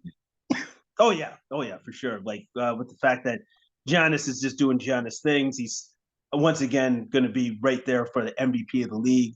Drew Holiday is going to be right there, helping out with like his stellar defense. He's one of the best on-ball defenders that they have in the league. Middleton's now back. As long as the team can stay somewhat healthy as they enter the playoffs, and none of their top three guys are missing, Holiday, Middleton, Giannis don't have any injuries. They definitely, I think they should be a favorite for winning the whole thing. Yeah. And now before I actually had my favorite being Golden State, but oh man, if I look at their record, oh no, that's not really good because they're only a game up from the Lakers. The Lakers. Yeah. Yeah. I don't know what's going on with Golden State. They're really struggling. Yeah. It has been a very weird beginning to the season. I'm not sure if anybody can put a finger on exactly why they're struggling so bad, but yeah, I don't think anybody expected it to be this way so far. No, I know I definitely did not. But you know what? I think one of the things that's wrong with the Warriors is right now their defense is not locked in. They can score, but they're letting the other team score way too easily. So their defensive rotations and things of that nature, it's not locked in right now. So they're not doing very well on the defensive end. They're not taking care of the defensive end of the court. And so that's the one thing that's glaring that needs to be rectified for them to start winning some games, for sure. Yeah. Okay, I got breaking news. Milwaukee Bucks have had their first loss of the season. Atlanta Hawks beat them 117-98 today. So Cleveland, it looks like they're moving to 9-1. Milwaukee falls to 9-1. Great game by Atlanta. Trae Young was out and not playing today, so everybody stepped up in his absence and got the big win. We see 6 players in double figures leading the way. DeJounte Murray, big pickup from the Spurs this offseason, 25, 11 assists and 8 rebounds. And AJ Griffin had 24. The whole team played great. Clint Capella in the middle with another 12 rebounds, and huge win for Atlanta, 7-3 on the year, pushing Milwaukee to their first loss. Yeah, that's a big time win, especially considering that they were missing one of their all-time studs in Trae Young, wasn't available to play, and they still got the win against the best team in the NBA right now. Yeah, it's big win. Cleveland, man, this team is awesome to watch, super fun. This is going to be a great year for them. They have not made the playoffs without LeBron being there since 1998. So this team needed to make some big moves. Obviously, getting Donovan Spider Mitchell there, being able to solidify this team and finally becoming one of the top teams in the league. It's been a long time coming. Love seeing Karis LeVert there. This team is great to watch, and it's going to be a hell of a fun season for those Cavs fans. Yeah, because they just have a little bit of everything for their team. They literally have a little bit of everything. And as I've said before, Mitchell is the perfect addition of what they needed. And he's been playing high level, like better than what he played at in Utah. Like he has been absolutely stellar, magnificent. And on top of that, he's actually hustling on defense. When he was in Utah for the last couple of years, he kind of just gave up that part. Like he was just, I'm disinterested. Now that he's joined the Cavs, he's actually playing defense, and it's definitely paying dividends. And now that Darius Garland has actually come back, those two have amazing chemistry in the backcourt. Yeah. And as far as I'm concerned, Cavs right now, to me, as I've been watching like the association, watching all the games, they're looking like second best team in the league right now. Yeah. Because they're just that good. They're that good. Yeah, very incredible performance. They were able to beat the Lakers on the weekend. That was only the second time that LeBron's ever lost to Cleveland in his career. He lost once while he was with Miami back in what is it, 2011. So yeah, Cleveland hates when LeBron doesn't play there, and when he does face them, they almost always lose. That was 20 meetings, only second loss ever to Cleveland for LeBron. LeBron's had a tough start to the year, though. He just went through an 0 for 16 stretch in 3-pointers, finally made a 3 last night to break that streak. Lakers are down to 2-7 on the year. And yeah, this is tough. I don't know if they can climb out of this hole. I don't see this team being able to even sniff at the playoffs this year the way they're going. No. Again, they're just not very good. Yeah. And how about this? LeBron's gonna do LeBron things. Like, even in that game you just mentioned where they lost to the Cavs 114-100, LeBron had 27 points, 7 rebounds. So he's gonna be fine. It's just the rest of the team that's like, stinks. And on top of that, all I'm doing is waiting for Anthony Davis to be injured and be gone for like a third of the season. I don't know when that's going to happen, but it is going to happen because it always does. So. Yeah, they both LeBron and AD have been listed as probable every game. They're nagging injuries that they're not sure 100% that they're playing.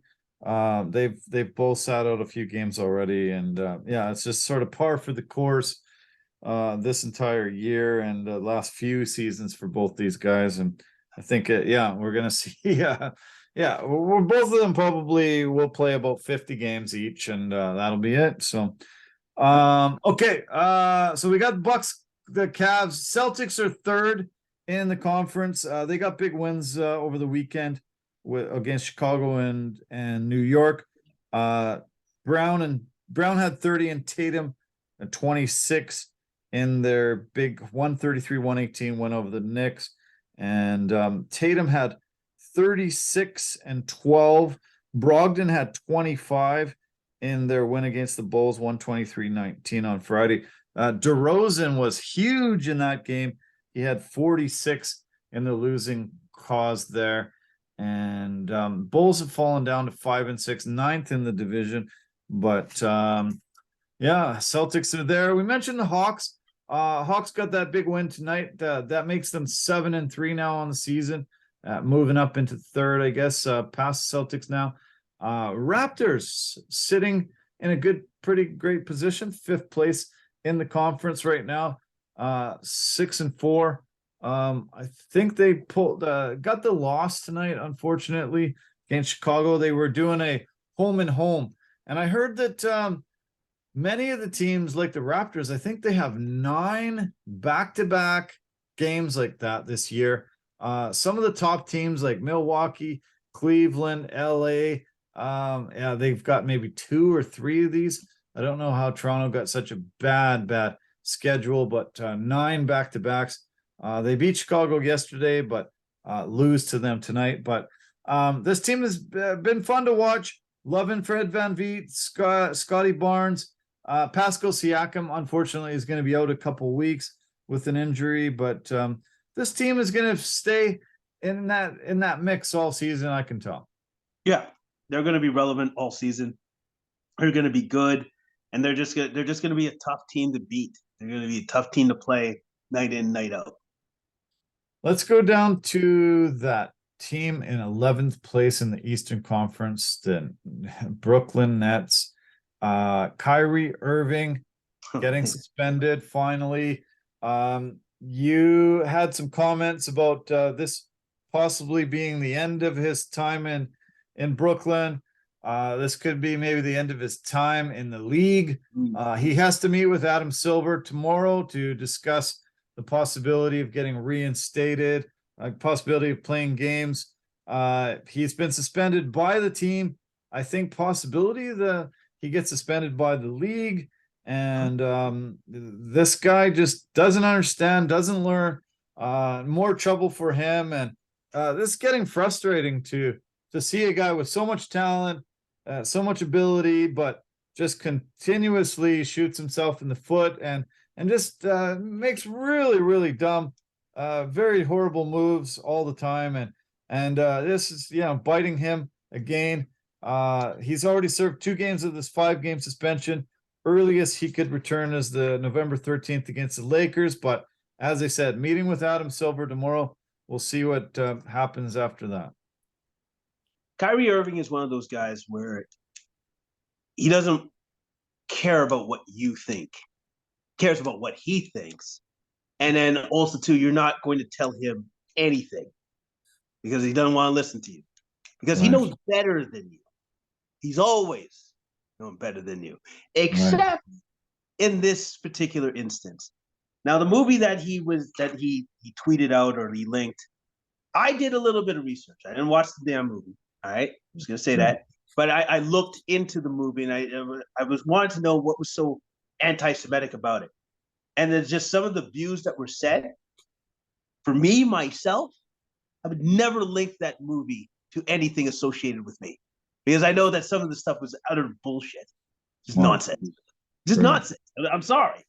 I just all I had to do was read detailed analysis and I go, well, that's not true. That's nonsense. That's fucking garbage.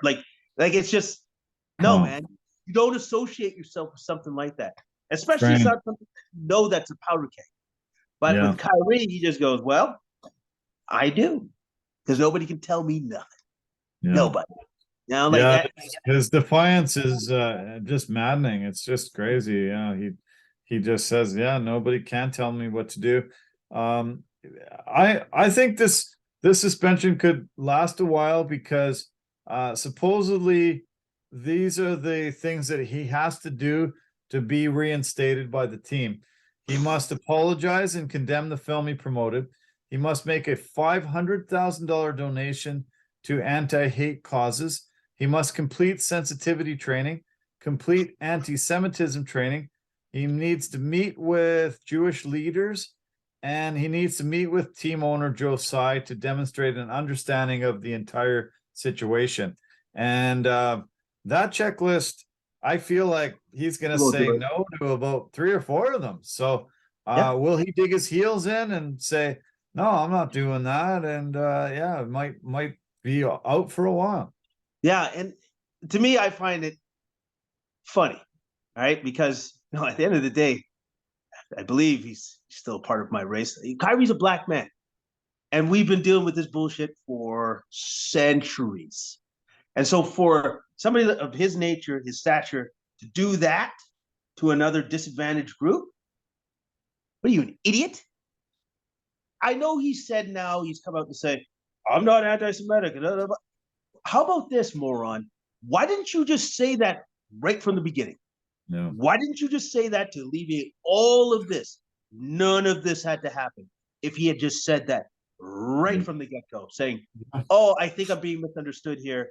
I thought there was some actual relevant things within the movie, besides some of the nonsense, that actually you could take away from. But at the end of the day, not anti-Semitic. Like, that's all he had to do, was just to clarify that, clear the air, clarify it, make sure that everybody knows I am not against Jewish people. I am not here to condemn people of the Jewish culture. I'm a supporter. I'm an ally. If he just said things of that nature, none of this would have happened. But then when he becomes defiant and says, I will not stand down. Well, guess what? Neither will Adam Silver. Neither will your boss. Neither will all of them. They're not going to stand down either. What they're going to do is they're going to make sure that you understand exactly what you've done. And they're going to hold you accountable for what you've done. So now that you've taken responsibility, which apparently that's another thing that he said, is he really going to take responsibility? Because being responsible means that you're going to take action to learn from what you've done. Try to learn from your mistakes. I don't think he's going to do any of that shit. I don't think he's going to do any of it. So this could be it for him. This could be it. This could be it. Yeah, this could be it.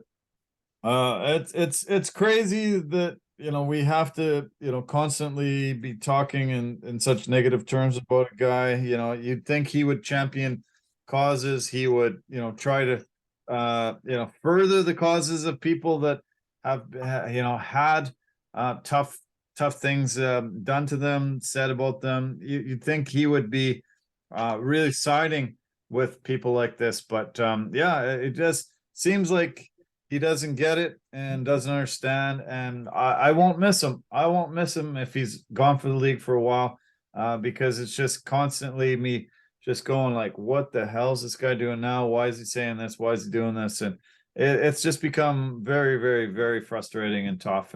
And maybe he'll learn this time, but I really doubt it. I doubt it as well. Like I just do. Like I don't see this as something that he's going to capitulate to, that he's going to be like, you know what, I was wrong, I'm going to do the right thing. Yeah, I don't think you're that guy. I don't think you're that guy. I don't think you're ever going to say that you're wrong. And I don't think you're actually going to go through with all the things, that checklist of things that they want him to do. Yeah, he's not going to do that either. Maybe he'll do a couple of things. He'll do what he feels is necessary. Not what they feel is necessary, but what he feels is necessary, which means that he's not going to be coming back to the team. Period. Yeah. I think I actually spoke a little too soon. The Clippers have made a huge comeback. They're on a 17-3 run the last 4.5 minutes. They have not allowed Cleveland to get a field goal in about a little over 4 minutes. They're ahead 115-114, 15 seconds left. To me, it looked like Cleveland had it wrapped up, but somehow the Clippers defense has played phenomenal. And 17-3 run in the last 4.5 minutes. So crazy. Amazing that they were able to go on this run, and they might be able to pull out a victory that seemed like Cleveland's for sure. It seemed like it was in the bag. Yeah, well, you know what? Sometimes those dry streaks can come right at the horrible time. And especially with the fact that the Cavs had it in the bag, like you just said, and then couldn't score again. No. Sucks. Bizarre. Okay, just briefly, let's talk about the Western Conference. Jazz, top of the conference, 8-3 record, stunning everybody after getting rid of Gobert and Mitchell. They got rid of 4 of their starters from last season. And how are they doing this? How are they pulling off this incredible run and playing so damn well? I guess Danny Ainge is a freaking genius. I guess that's what happened. He's just like, I'm just gonna blow up the team and see what happens. He's like, oh, I'm a genius. Look at that. I'm saving money. We're winning. Like basically what the Jazz are doing. Like I looked at their stats from last game that they played. So Markkanen has 18 points, 9 rebounds. Conley Jr. 17 points with seven rebounds. Clarkson 23 points, 5 assists, and Colin Sexton 22 points. They're doing it by committee. Wow. Any one of those 4 guys I just mentioned can be the guy, or somebody else entirely. And that's the great thing about the Jazz. What the Jazz are actually doing, which is what this sounds weird for me even to say it, they're playing team basketball. Whereas no real superstars, but we are all going to work together towards the common goal of winning the damn game. And so it doesn't matter who scores all the points, as long as somebody's scoring. And I think that's awesome, because they literally have found this genie in a bottle, because Danny Ainge is just like, I'm just gonna get rid of everybody and see what happens. Oh, would you look at that? We're winning. Cool. This is shocking to everyone. Everyone thought the Jazz were going to be definitely one of the worst teams, if not the worst team in basketball, after cleaning house like that, getting rid of Bogdanovich too, and just this is crazy and amazing, and hopefully they can keep it up. This could be one of the best sports stories of the year. Yeah, hopefully they can. And like right now, they're tops in the West at 8-3, followed by the Suns and the Grizzlies at 7-3. Yeah. So. Yeah.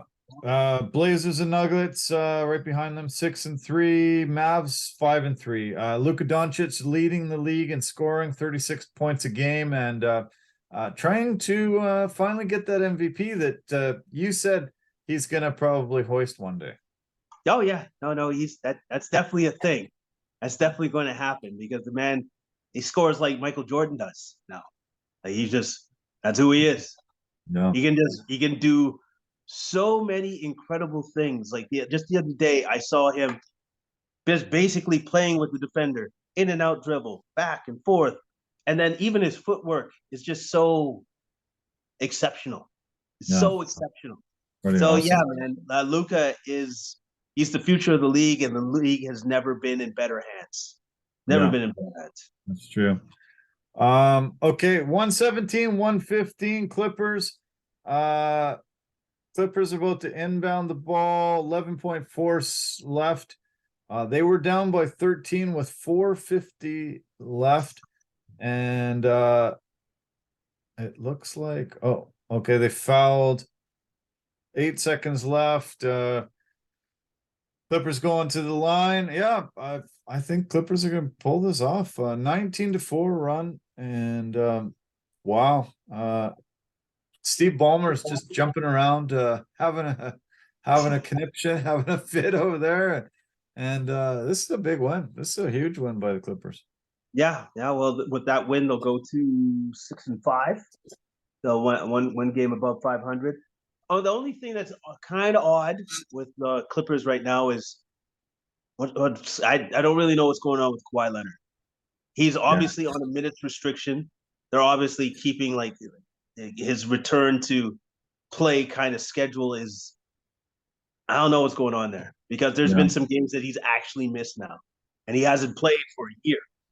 Yeah. So is that load management, they call it, but he's also got a couple nagging injuries from what I hear. And John Wall, I think, got COVID. So yeah, he's not there. But yeah, Clippers have been used to Kawhi not being there. And yeah, they can still win. Yeah, they can still win, and they still have Paul George, so they still have a superstar there. But you know what? It'd be nice that whatever those injuries or those nagging things, because obviously the knee thing is always just going to be a continual thing with Kawhi. As long as they can maybe shore up the rest of his injuries, hopefully we can see him on the court a little bit more than what we have. Yeah. Okay. Oh wow. Okay. 119, 115, 4.5 seconds left. They just fouled Donovan Mitchell on a 3-pointer with 4.5 seconds left. So he's going to the line for 3 and can push it to a 1-point advantage with 4.5 seconds left. So not over yet. This could be a bit, but holy shit. Yeah, Mitchell's to the line for 3, hit the first one, down by 3. Possibility of getting it to 2. Could be a good finisher. We'll see what they do. Yeah, let's see. Okay, he's about to get his second. Down to a 2-point game here. One more at the line to push it to a 1-point game. 4.5 seconds left. Clippers will have to inbound the ball. Do they have any timeouts? I don't think they have any timeouts left. So they're going to have to inbound from underneath their hoop. Let's see. Are you watching it too? You got it on? No, I do not have it on. Okay. Oh, he purposely missed, but they did not get the rebound. It's over. It's over. That's it. And that'll come to a close the podcast, man. Fun to cover the NFL, the UFC, and NBA as always. And yeah, this was great. This was a lot of fun. Thanks for doing it, even though you're still a little sick and had a sick weekend at home. Appreciate you putting the effort in and us getting able to do it again. Yeah. Hey, man, always appreciate it. Always fun. And I guess I'm looking forward to getting a very short week at work. Yeah, you're only having to put in 3 days? 3 days. 3 days. Yeah, that'll be nice. I'm good with that. Sweet. Okay, buddy. Have a great night. Thanks again. We'll talk soon. Cheers. All right. Talk soon. All right. Okay, bye-bye. Bye for now. Okay. All right, thanks everybody. Yeah, I think it went over a couple hours again. Appreciate you sticking in. Thanks so much for all your support. Yeah, it is a loss for the Cleveland Cavaliers. Win for the LA Clippers, 119-117 finished. Yeah, anyway, want to thank our partners and sponsors. Appreciate your support as always. And yeah, thanks for tuning in. Tell your friends and family. Check out our websites, and we will talk soon. Love you lots. Take care of yourself. Bye for now.